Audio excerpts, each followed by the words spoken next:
പരാശക്തി ജഗദംബികെ അനുഗ്രഹം ഉണ്ടാവണേ. ഈ ജയിലിൽ തന്നെ ശരണമെന്ന് വിശ്വസിച്ചിരുന്ന എന്നെ സ്വതന്ത്രയാക്കി പുറത്തു കൊണ്ടുവന്നത് ജഗദീശ്വരിയായ അമ്മയാണ്. അതിന് ഞാൻ എന്നും ദേവിയോട് കടപ്പെട്ടിരിക്കും. നന്ദിയുണ്ട് അമ്മേ. അച്ഛമ്മേ, അച്ഛമ്മയുടെ ആത്മാവിന്റെ പ്രാർത്ഥനയും എന്നും എന്റെ കൂടെ ഉണ്ടെന്നറിയാം. ഇനി ഒരു പ്രാർത്ഥന കൂടി ഉണ്ട് എനിക്ക്. എന്റെ അച്ഛനും അമ്മയും ശേഷിച്ച കാലം കൂടി ഈ വീട്ടിൽ വന്ന് താമസിക്കണം. അതിനവർക്ക് മനസ്സുണ്ടാവണം.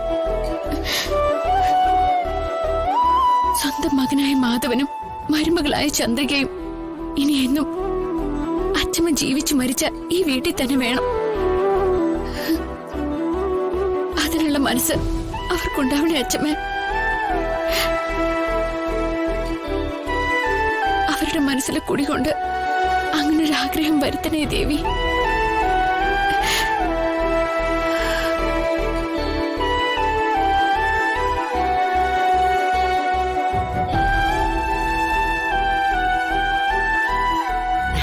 അച്ഛനും അമ്മയും ഈ വീട്ടിൽ തിരികെ കൊണ്ടുവന്ന് താമസിപ്പിക്കാൻ എന്റെ മനസ്സിലൊരു വഴി തെളിയുന്നുണ്ട്.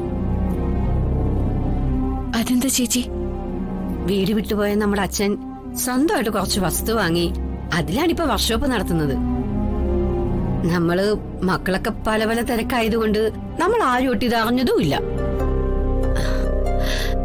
അവിടെ ചെന്ന് വർക്ക്ഷോപ്പ് പണിയൊക്കെ അവസാനിപ്പിച്ച് വീട്ടിലേക്ക് വരാൻ നിർബന്ധിച്ച ചിലപ്പോ അച്ഛനും അമ്മയും വരും. വന്ദനെ മോളെ, നീ പോയെന്ന് നിർബന്ധിച്ച അവർ തീർച്ചയായിട്ടും വരും. വർക്ക്ഷോപ്പിൽ പോയി അവര് വേണമെങ്കിൽ ഇങ്ങോട്ടേക്ക് ക്ഷണിക്കാം. പക്ഷേ അതിന്റെ പേരില് അച്ഛൻ വർക്ക്ഷോപ്പ് പണി അവസാനിപ്പിക്കുന്നത് എന്തിനാ? വർക്ക്ഷോപ്പ് നടന്നു പോട്ടെ. കൊള്ളാം. ഈ വയസ്സാം കാലത്ത് പണിയെടുക്കാനുള്ള ആവതൊക്കെ ഉണ്ടോ അച്ഛന്? അച്ഛനമ്മമാരെ വേണ്ട രീതിയിൽ പരിപാലിക്കേണ്ടതേ നമ്മള് മക്കളുടെ കടമയല്ലേ വന്ദനെ? മക്കൾക്ക് കാണപ്പെട്ട ദൈവങ്ങളാ അച്ഛനും അമ്മയും.